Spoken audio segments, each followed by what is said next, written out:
श्री क्षेत्र जत अत्यंत जागृत आणि नवसाला पावणारी श्री मायाक्का देवी श्री भाग्यवंती देवी देवस्थान जत आपले विद्यमान आमदार माननीय गोपीचंद पडळकर साहेब यांच्यावर सातत्यानं टीका होत आहे। पण ह्या घाणेरडं राजकारण करणाऱ्या लोकांच्या एवढं लक्षात येत नाही की आम्ही स्वतःहून कुणाचं नाव काढत नाही। आला अंगावर घेतलं शेंगावर। ज्यावेळी विधान भवनामध्ये दंगा झाला त्या टायमाला तुमचे नेते जे अश्लील भाषेमध्ये बोलले, त्यांनी घोषणा दिल्या मंगळसूत्र चोराचा विजय असो, त्या टायमाला ही विधान भवनामध्ये राडा झाला। त्यांनी पहिला खवळलं म्हणून आम्ही राडा केला। आता हे तसंच झालं। अरे तुम्ही ज्या झाडाला फळं लागतात त्याच झाडाला लोक दगड मारतात, पण तुम्ही दगड मारताय ते कुठल्या एका गरीबाच्या माथ्यावर पडू नये याचं तुम्ही लक्षात ठेवलं पाहिजे।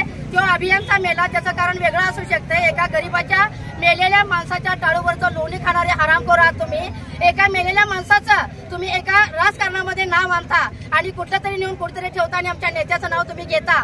एक म्हण आहे, नागाच्या पिल्याला तुम्ही का खवळलं? तर खरोखरच तुम्ही ज्या वेळी तुम्ही आमच्या नेत्यावर बोलताना ज्या वेळी तुमचा गुण आमच्यापर्यंत येईल त्यापेक्षाही जास्त वाईट पद्धतीने आमचा नेता तर बोललाच, पण त्या तीव्र पद्धतीने आम्ही या जत शहरामध्ये जत तालुक्यामध्ये आम्ही निषेध करणार आहोत। तुम्हाला येत्या नगरपालिकेला, पंचायत समितीला आणि जिल्हा परिषदच्या निवडणुकी टायमाला जत तालुक्यामध्ये आम्ही महिला फिरकू देणार नाही। तुम्ही तुमची माणसं आवरा। तुम्ही आमच्या नेत्याला कुठल्याही पद्धतीचा असेल भाषामध्ये आवरू नका। त्यांनी केलेलं काम तुम्हाला बघवत नाही, त्यांनी पुढे चाललेलं तुम्हाला बघवत नाही, म्हणून तुम्हाला पॉइंट गावत नाही। तुम्हाला कुठला तरी एक धागा पकडता तुम्ही आणि आमच्या नेत्यावर सातत्याने टीका करता। हे असं आहे तसं आहे। खरोखर सांगते, खरं बोललेल्या माणसाला कडू लागतं। स्पष्ट व्यक्तिमत्व आहे, स्पष्ट बोलणारा नेता आहे आणि हाच नेता आमच्या जत तालुक्याला पाहिजे होता। म्हणून महिला आघाडीच्या वतीने मी या ठिकाणी अजून तुम्हाला सांगते, जर इथून पुढे तुम्ही आमच्या नेत्यावर जर काय आरोप केले किंवा त्यांच्या केसाला जर धक्का लावण्याचा प्रयत्न केला तर आम्ही सर्व जत तालुक्यातील